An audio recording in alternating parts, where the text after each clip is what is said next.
Olá, eu sou Andréa Cunha e você está no Pode Minerar, numa edição especial Exposibram em Belém do Pará. O nosso tema deste episódio é energias renováveis. Comigo estão Lucas Araripe, diretor executivo da Casa dos Ventos, e Ricardo Lima, CEO da CBMM. Bom, obrigada pela participação de vocês, né? Pela disposição de vocês estarem aqui. Ricardo, vou começar, queria que você apresentasse rapidamente a CBMM e falasse, né, de como foi a tua participação nesse painel de energias renováveis. Boa tarde, André. Obrigado pelo convite. Um prazer estar aqui colaborando com vocês, né? A CBMM é uma empresa baseada em Araxá, no estado de Minas Gerais.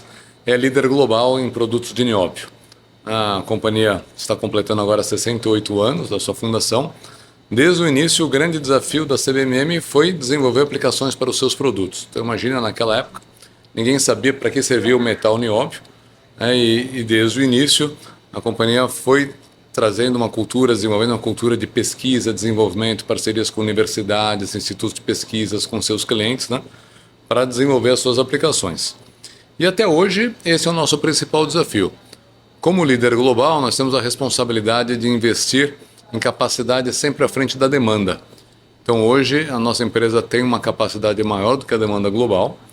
Isso coloca, né, esse nosso desafio de estar sempre buscando novas aplicações.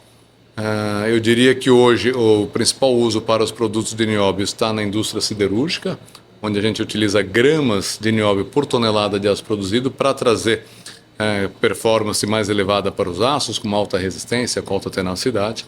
E nós estamos hoje investindo muito numa linha do desenvolvimento de óxidos de nióbio para o uso em baterias para carros elétricos, né? Como temos certeza que a eletrificação é uma tendência global que veio para ficar, estamos desenvolvendo para ver como que a tecnologia de nióbio pode ajudar o mundo a ter uma tecnologia de alta performance também nessa indústria. Fala um pouquinho do painel. O que você, assim, avaliou de mais positivo?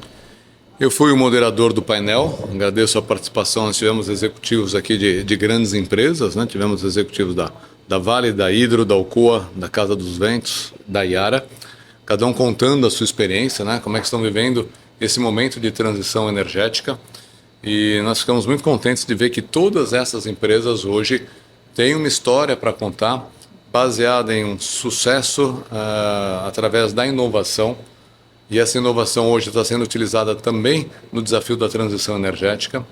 Todas as companhias têm um desafio já declarado de atingir a neutralidade e emissão, né, de carbono, mais tardar até 2050, algumas até antes, tá certo?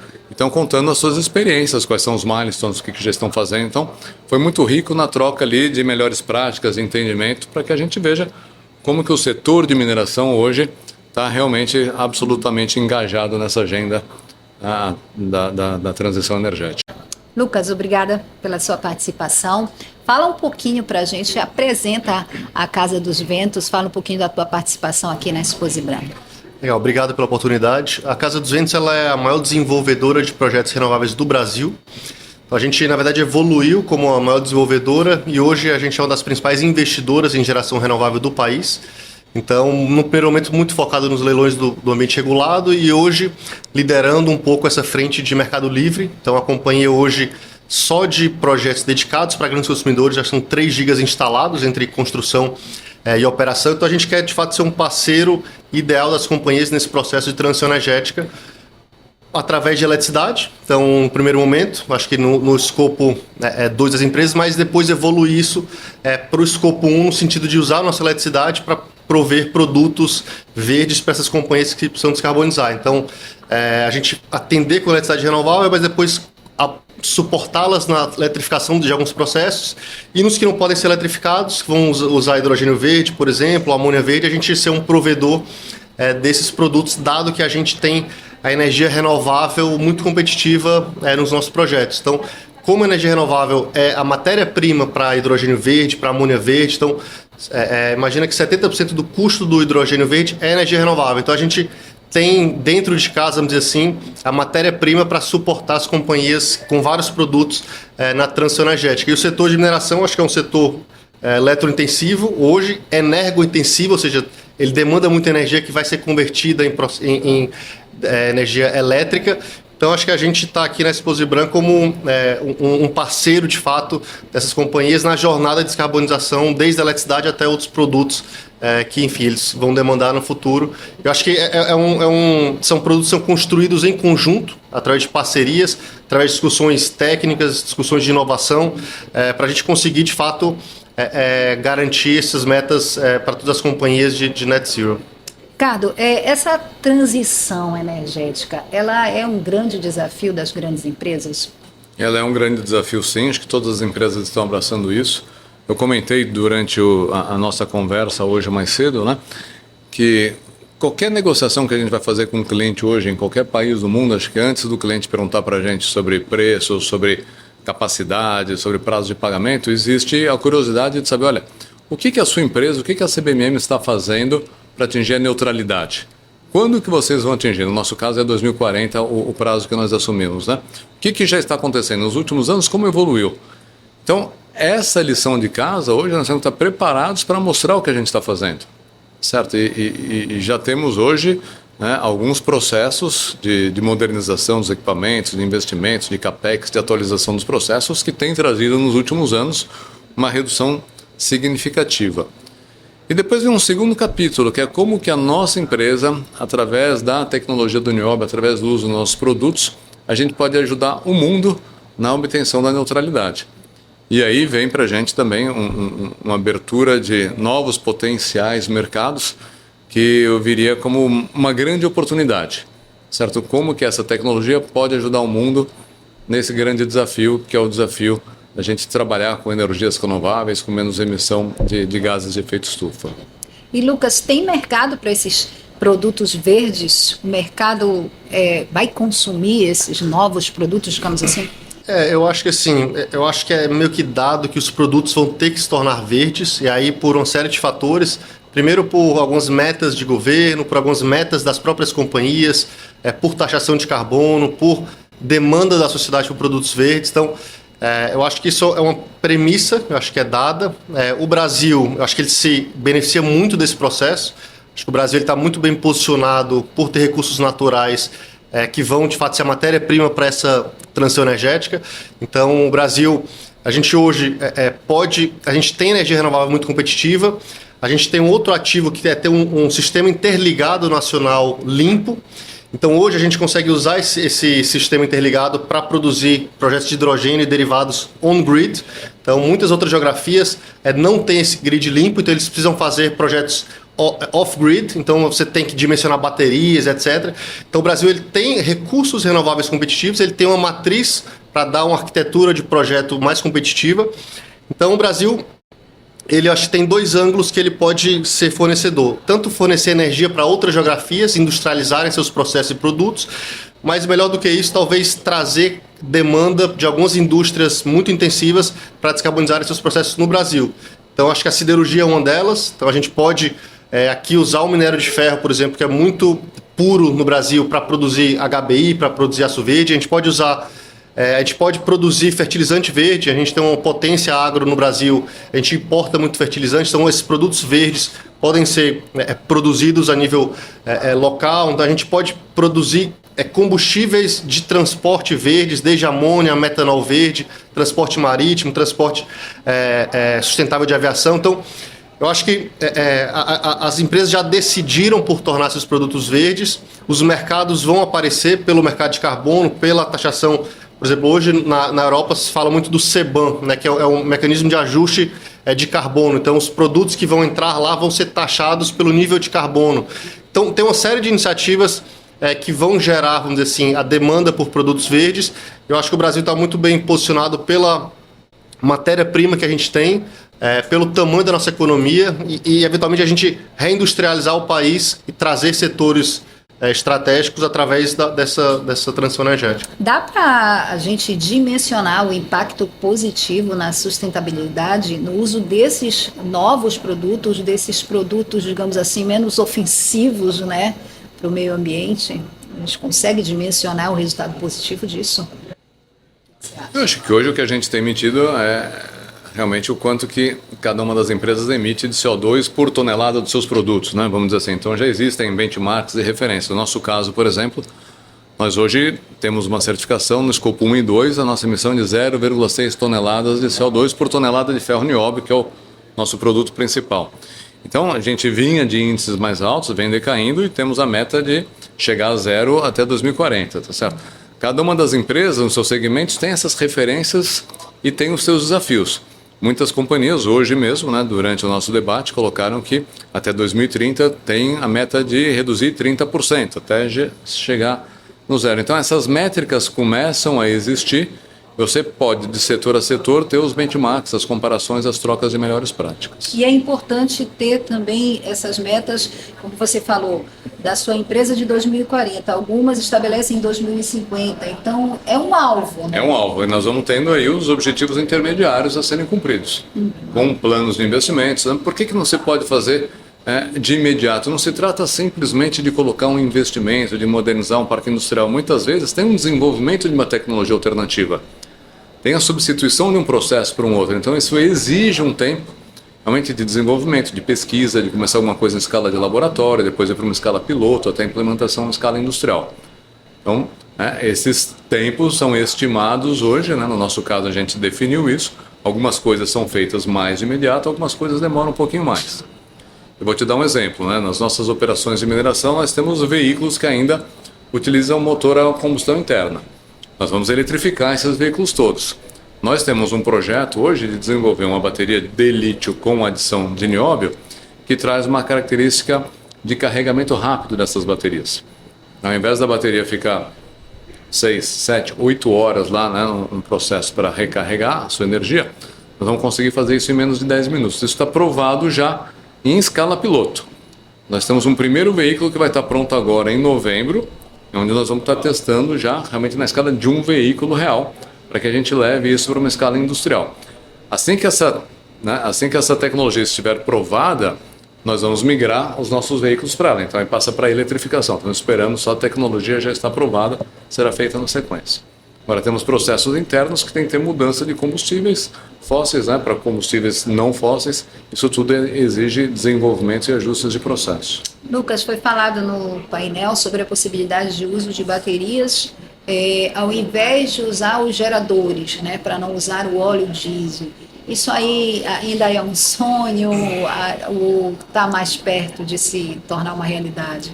Eu acho que assim, a mineração tem algumas atividades minerárias por estar em lugares muito remotos que hoje utilizam geradores a diesel, até aqui na região norte. Então, um trabalho que a gente pensa em fazer é estruturar soluções customizadas para essas empresas em que a gente conecta elas ao sistema interligado nacional e fornece energia renovável. Então, eu acho que isso tem um ganho muito forte no sentido de hoje elas emitem, né, bastante CO2 e essa energia é muito cara, energia através de geradores a diesel. Então, assim, um trabalho que a gente está fazendo com alguns mineradores é conectá-las, então a gente investir na infraestrutura de conexão, de linhas de transmissão, acoplado a isso um fornecimento de eletricidade renovável que eu consigo descarbonizar e ainda gerar um ganho econômico para essas empresas. Então, acho que tem algumas soluções estruturadas que a gente tem pensado. Então, acho que a bateria ela funciona mais como suporte, talvez em algumas indústrias que você consegue reduzir demanda contratada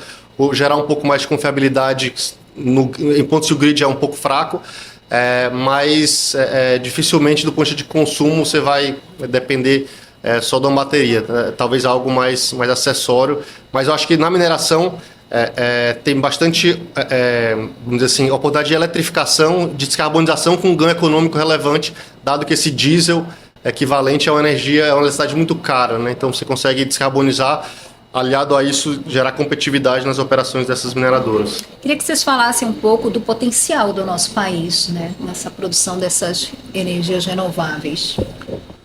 Olha, vamos lá. Eu acho que eu posso falar de um certo capítulo. Eu vou falar aqui da questão de baterias, que nós temos estudado muito nessa questão de eletrificação de veículos, e talvez você fale do potencial do país com relação às renováveis, né?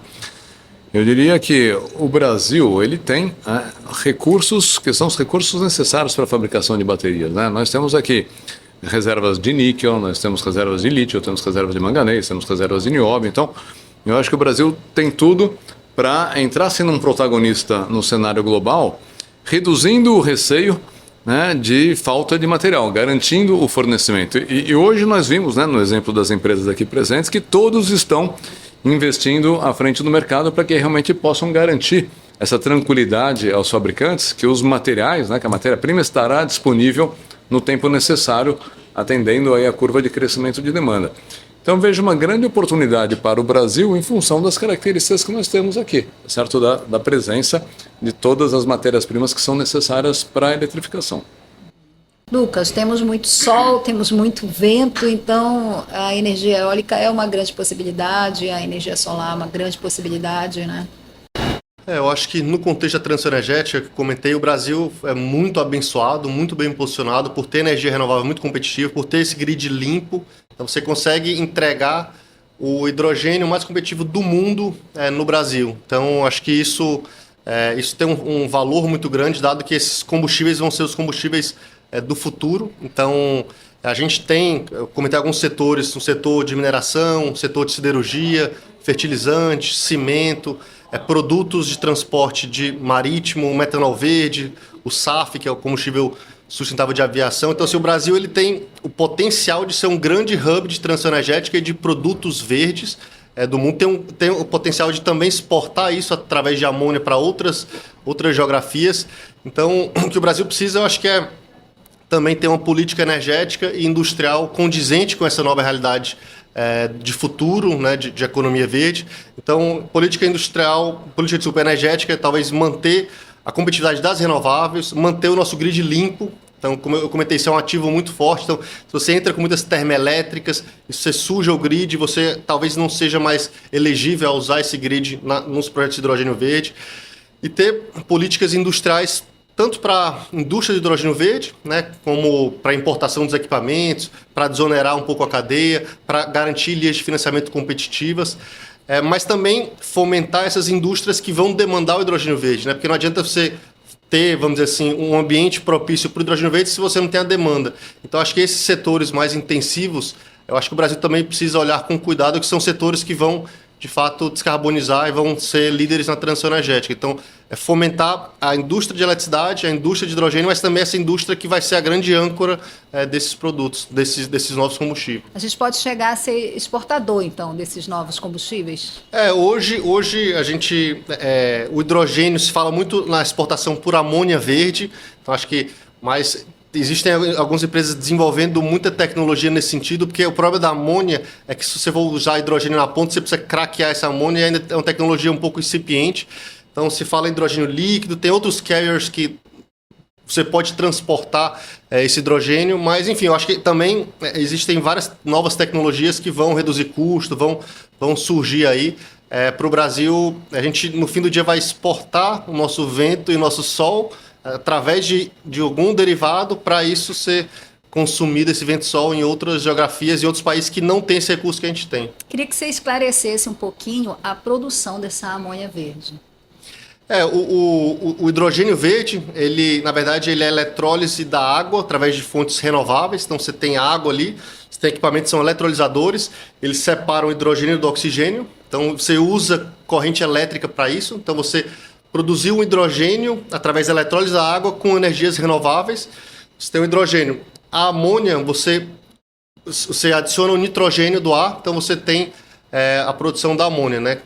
Então, na verdade, a amônia ela é a utilização do hidrogênio. A amônia verde ela é o hidrogênio de eletrólise renovável, mais o nitrogênio. E aí você pode usar isso para uma série de... Você pode usar isso como combustível, você pode usar isso como fertilizante, então a ureia, o nitrato de amônia para a indústria de fertilizante, que o Brasil também tem bastante potencial, né? A gente importa muito fertilizante fóssil, sendo que a gente, no futuro, com certeza vai gerar fertilizante verde bastante competitivo aqui para o nosso agro, né? Qual é a grande diferença de se usar um produto verde?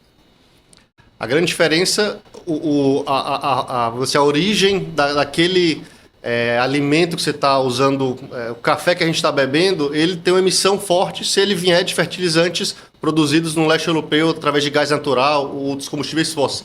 Então é você ter produtos agrícolas, no caso dos fertilizantes, com menos emissões.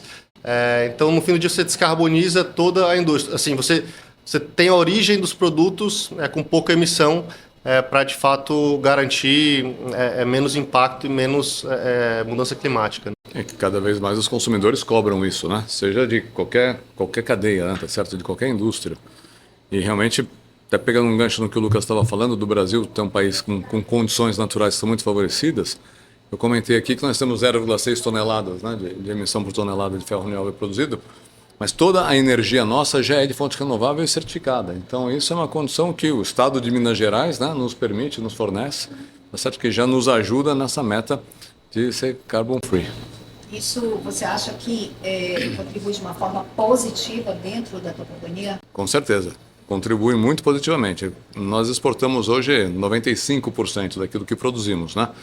E todos os clientes valorizam muito. Os países hoje, né, não só os países europeus, que isso iniciou lá há cerca de 10 anos atrás, mas hoje qualquer cliente em qualquer país realmente valoriza isso e nos cobra, certo?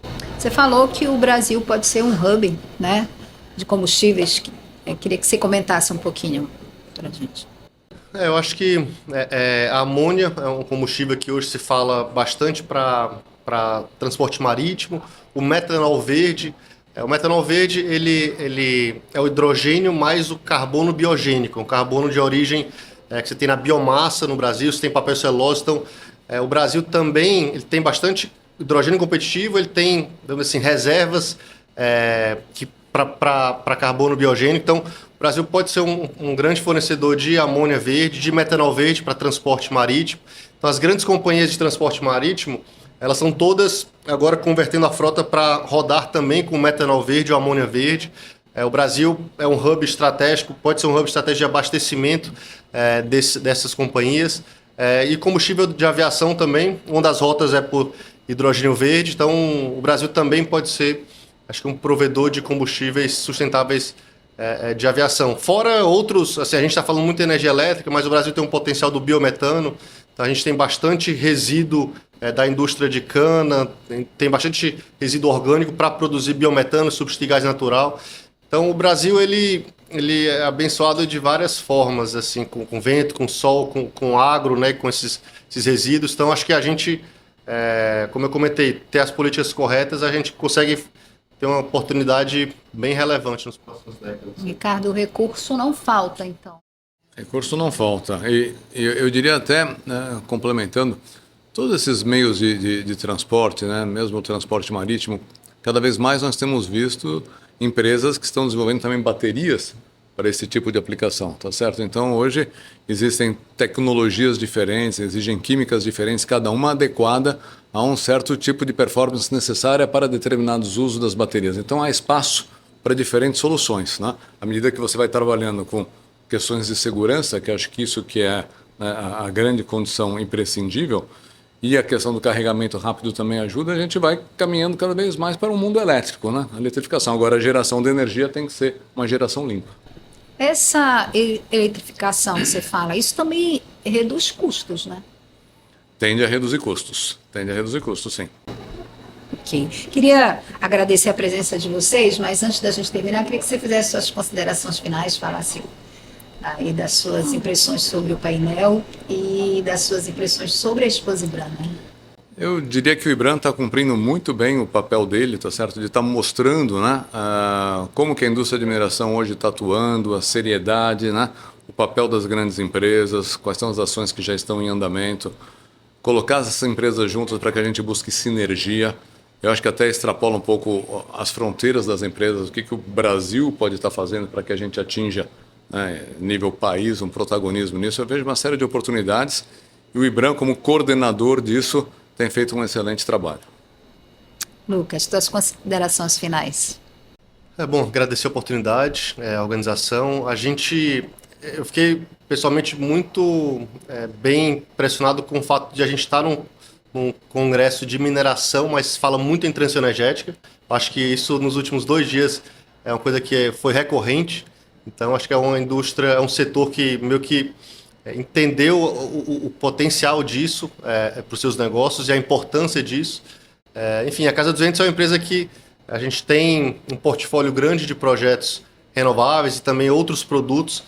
Enfim, quer estar próximo, a gente aposta no setor como um setor que vai, de fato, ser das espinhas dorsais aí da transição energética do Brasil. Então, a gente quer estar próximo e quer apoiar as companhias nesse processo. Bom, eu conversei aqui com Ricardo Lima, CEO da CBMM, com Lucas Araripe, diretor executivo da Casa dos Ventos. Agradecer pela participação de vocês, foi ótimo o nosso papo. Obrigado, André. Muito obrigado.